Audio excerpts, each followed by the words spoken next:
Мультипептидті атоми ерін далабы. Құрамында зайтын майы, ацетат дәурмені бар. Ерін далабында жануарлар майлары, тальк және парабендер жоқ. Атоми жұмсақ ерін далабының бальзам тәрізді инновациялық формуласы бар. Ерін сызығын дәл көрсете отырып, ол ерінді нәрлендіреді. Атоми ерін далабында дамаск раушаны, түймедақ, сафлор, кешкі примула сияқты табиғи майлар кешені бар.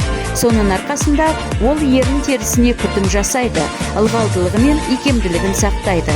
Ерін далабының құрамына кіретін мультипептидтік кешен оларға көлем беріп, ылғалдануға ықпал етеді. Табиғи майлар ерінді жылтыратады. Гель негізі ерінді тегіс және жібектей етеді. Түсі ұзақ сақталады. Ерін далабы табиғи сезім қалдырады. Қолдану барысында ерін далабы жібектей және нығыз жағылады. Атоми ерін далабының сыртқы қорабына да қамқорлық жасады. Магниттің арқасында қақпақты оңай ашуға және жабуға болады.